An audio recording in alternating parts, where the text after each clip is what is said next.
my question is, because Sean didn't say this, but he did seem like a little bit surprised when I was like, I'm super impressed by this victory. And I think there can be two different versions of this. I can be super impressed by the victory and also not ready to be launching the Cowboys back into contendership. I hope that is acceptable for now. But I don't care what it looked like, because in the first half, I thought this game would single-handedly cut into the popularity of football in the world, let alone in America, because it was so terrible. But the Cowboys got the win. Dak made the heads-up scoop on that fumble that made the pass. Tolbert got the catch. It was all amazing.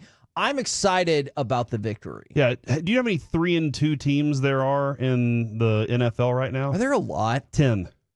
That feels like a lot. And that means there's, 3 other teams that have better records? Or 4, maybe. So no, I think it's 3. The Washingtons, the Chiefs, and I do believe the Vikings and the Texans. So that's 4. So that's 14.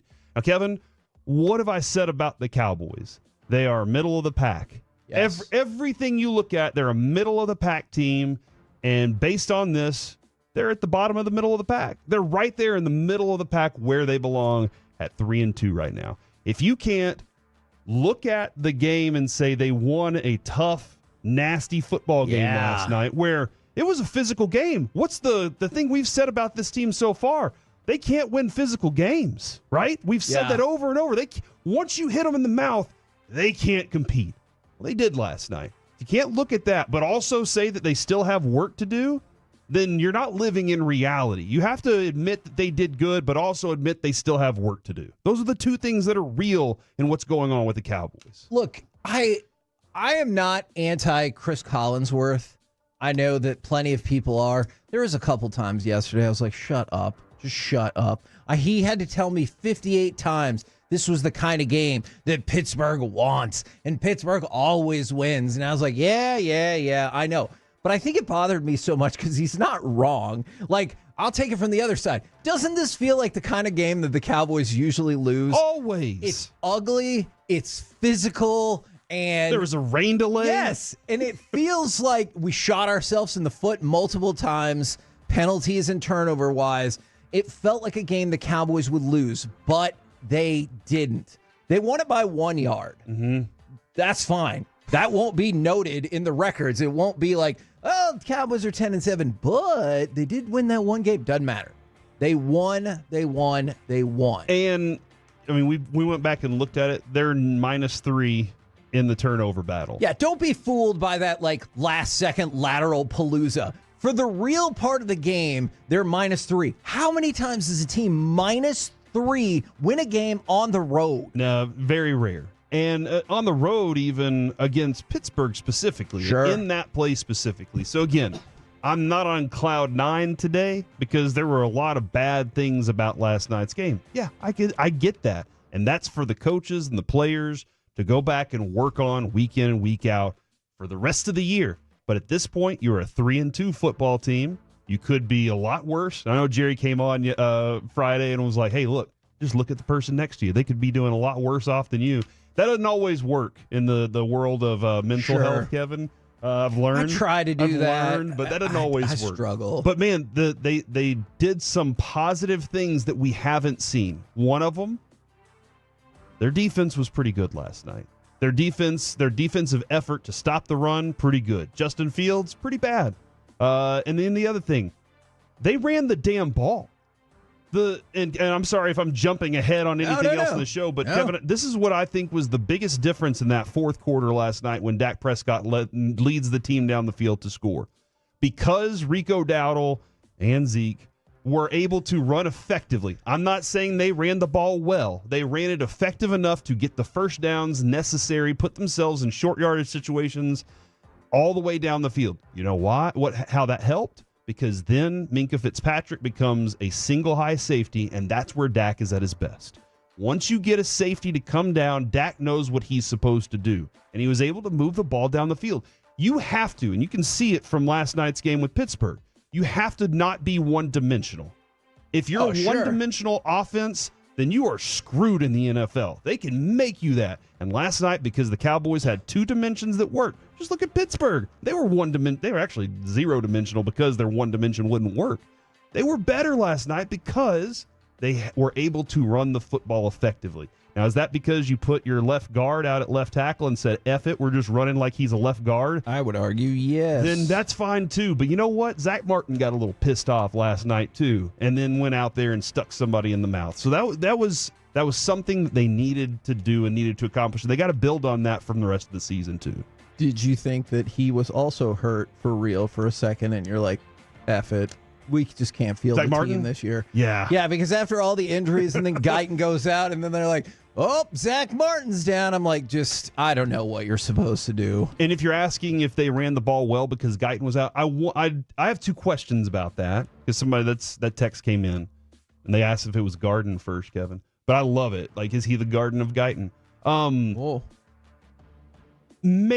Maybe it's because when that happened, you were like, we need to run the ball because I don't necessarily trust that we're going to pass the ball. I don't know exactly how that went, but they did run the ball more effectively with two guards out on the left side of the ball. There is a lot of feedback. Oh, this is hurtful from the 469. When Kevin says we, is he referring to Pittsburgh or Dallas? I'm definitely referring to Dallas. Dallas. Steelers fan. No! It is weird. No! It is weird when you say we, but that exists. From the 940, always good to win, but I'm not impressed. An 8 or 9 win team beat an 8 or 9 win team. They have not done anything impressive this year. No. Listen, the Cowboys have yet to play a real plus game, in my opinion. That's fair. Not even the game against the Browns was a real plus game, in my opinion. They've yet to play a complete game, even. And that is being good in the early part of the game and good in the last part of the game. They've yet to do that. A lot of the league is still yet to do that completely, except for the undefeated teams. And, that at some point, they got to be defeated at some point, right? You'd think. The Cowboys haven't done that yet. Here they are at 3-2. And at this point in the season, Kevin, where do we feel like the record was going to be going into this tough part? Because I think I was sitting there going around this record too. I was too. These are the kind of texts that I don't understand unless either A, you hate the Cowboys, or B, Cowboys fans have been annoying you since last night saying we're going to win the Super Bowl. If one of those two things is true, then I get it a little bit more. From the 469, the Cowboys will be lucky to win 4 out of their next 5. I mean, yes, that would be awesome. Okay. And I won't be surprised if they lose all 5 games. They start to play a tough schedule. Enjoy y'all's 3-2 record now, LOL. Like, I don't understand what I'm doing today. the Enjoying LOL. the 3-2 record, yeah. Like, what part in this opening segment did you hear us say they're going to go win the damn Super Bowl? That's the whole reason I'm so excited about this win, is because I do see the brutal stretch coming up. And I'm like, yo, because I don't think Pittsburgh is that good. If you can't beat Pittsburgh, who are you going to beat in the schedule coming up? Now, I realize the 49ers have their own problems, but you don't know about the Lions. I'll take a look at it. When people say tough schedule, I hear you. And this is a tough chunk of the schedule. But all of a sudden, the Eagles and the 49ers look significantly more vulnerable than I would have thought at the beginning of the season. That's not to say the Cowboys will win, but this is why you needed this win. Yeah, I would say the games that I thought were going to be wins, Falcons and Commanders and maybe Eagles, were the ones that now I'm looking at and I'm like, oh, and this is a little bit different because I feel like the Falcons going to be a tough game. I feel like Washington's going to be a tough game. But I kind of slated the Lions and Niners and Texans as the really tough ones in this stretch here. But now I'm looking at it a little bit differently from the opposite side of it. But you got to take it 1 week at a time. Is that Sure. You have beaten Pittsburgh 20-17 on the road. I will never be upset about winning a game on the road. Against a division opponent last week, great. Against an opponent like Pittsburgh, even better. I'm perfectly happy sitting here today and saying to myself, they still have to be better. They still have to get better at what they're doing. I'm really a big fan of this text from the 469 Rams fan here, so I don't really have that much room to talk. But then they go on, hey, my team's tied for the worst record in all of football, but I have thoughts. But the Cowboys are not impressive. It'll be the same result as every year for you Cowboys fans. I'm not disputing that at all.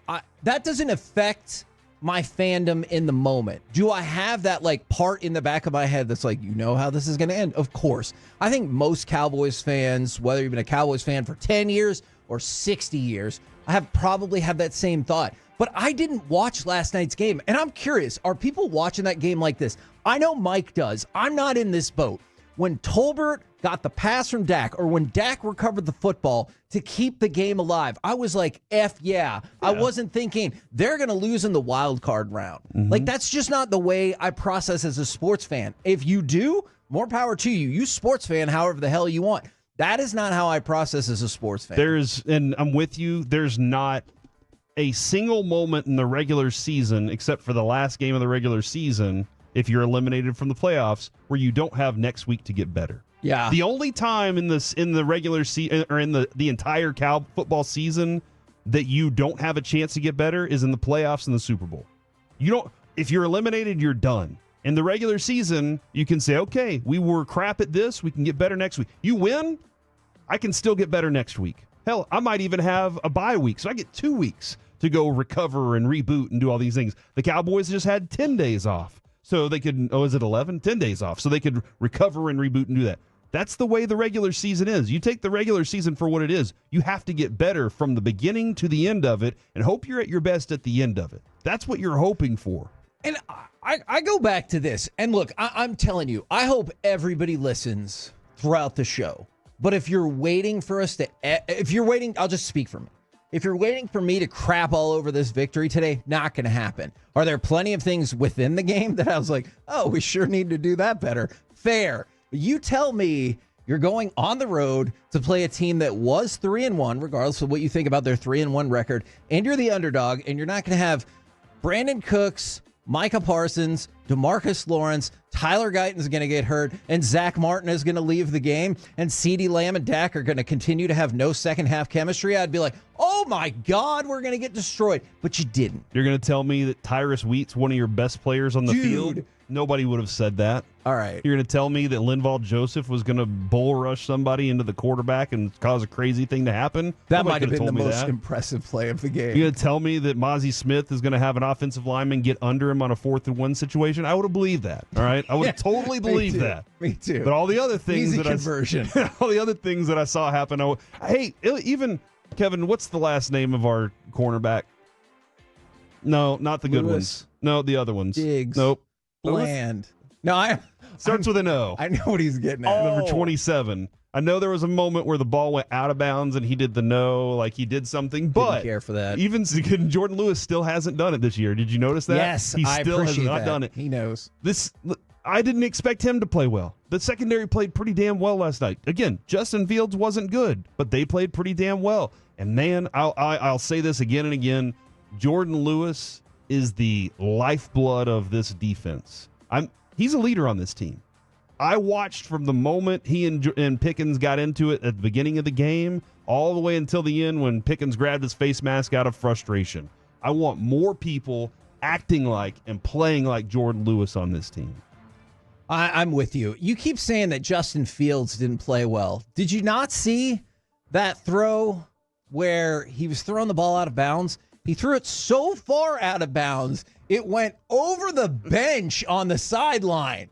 I was like, because I was watching the game with Jess, and man, God bless her, because she was like, I'm going to stay up and watch this entire game. My wife went to bed. I loved it.